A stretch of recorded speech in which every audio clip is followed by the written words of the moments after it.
Tonight, we delve into a phenomenon that, unlike many ancient legends we've explored, is surprisingly young, yet cuts just as deep into the human psyche: the Popobawa. Its very name, meaning bat wing, refers to the dark shadow it casts, not necessarily its true form.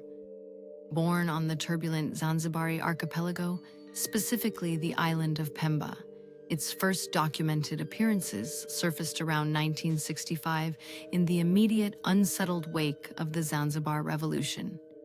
It's a fascinating, if terrifying, study in how quickly fear can calcify into folklore, how an entity can evolve its own distinct supernatural bloodline in mere decades and leave such profoundly human scars. From its genesis, Popobawa was quickly contextualized within the existing framework of Swahili Islamic demonology, identified as a particularly malevolent shetani, or jinn. Its core modus operandi was established early: a nocturnal shapeshifter, often perceived as a dark, elusive shadow, associated with a distinct, terrible stench, described sometimes as sulfurous, sometimes like the smoke from traditional leaves, or mafasho. Its primary terror, and what made it truly infamous, was sexual assault, often anal rape, targeting men, women, and even children. But crucially, it established a terrifying protocol. It demanded public disclosure from its victims, threatening repeat visits and even worse torment if they remained silent. This wasn't just a monster. It was a psychological weapon, a mechanism of terror that fed on silence, echoing profound anxieties within a society grappling with rapid political change and the lingering social memory of slavery. From its Pemban birthplace, Popobawa didn't stay confined. It migrated, spreading across the Zanzibar archipelago to Unguja, the main island, and then leaping across the ocean to mainland Tanzanian cities like Dar es Salaam and Tanga, even rumored in Mombasa, Kenya.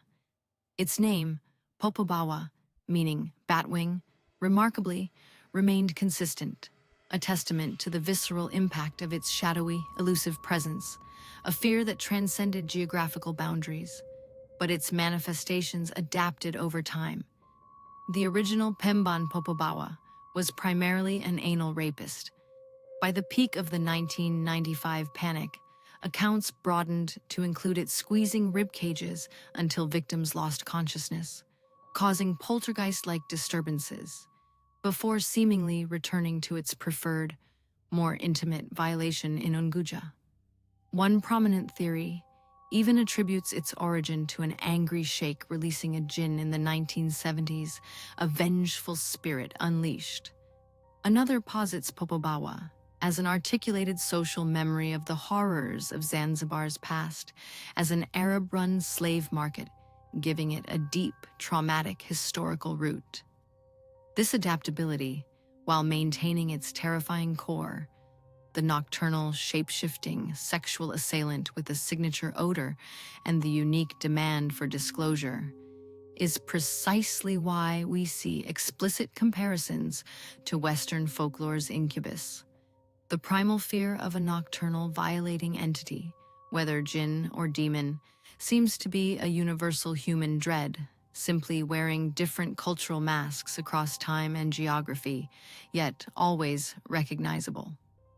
The Popobawa phenomenon isn't static. It undergoes significant historical transformations, reflecting the pulse of Zanzibari society. From its initial emergence in the 60s, it lay relatively dormant before exploding into a full-blown crisis in 1995. This wasn't just an entity.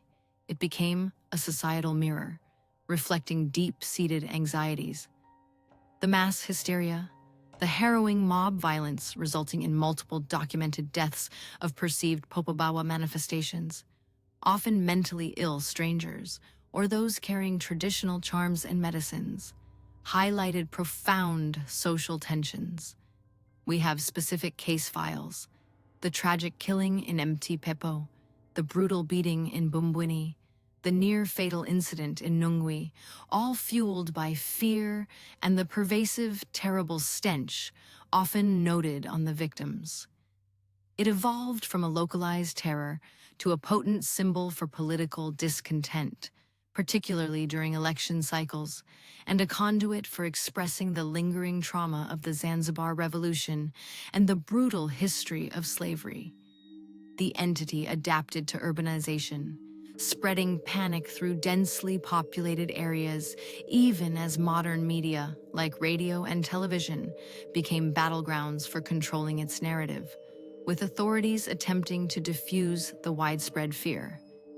It endures, I believe, because it continues to give form to the unresolved fears and collective traumas of a society, a dark shadow clinging to its history and its vulnerabilities. Even today, Popobawa maintains its terrifying relevance.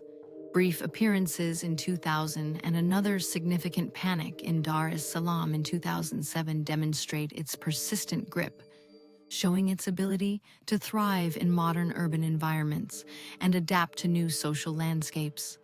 It continues to reflect contemporary fears, anxieties about strangers, political uncertainty, and the profound psychological distress that can manifest as mass hysteria or the terrifying reality of sleep paralysis. Looking at its historical patterns, I predict Popobawa will continue to adapt, perhaps exploiting new technologies like social media to spread its panic, finding new ways to manifest our deepest anxieties. The ancient wisdom of staying vigilant, huddled together around fires, or the imperative of public disclosure, holds a stark resonance, even with our modern understanding of psychological phenomena. With my own third eye sensitivity, I often wonder if my EMF detector or spectral camera could ever truly capture the energetic signature of that dark shadow or the lingering sulfurous odor, bridging the gap between belief and verifiable data. Popobawa's relatively short but violent journey, from a revolutionary terror to a modern urban legend, reveals not just the evolution of a supernatural entity, but the enduring nature of human fear, our capacity for projection, and our profound need to articulate collective trauma.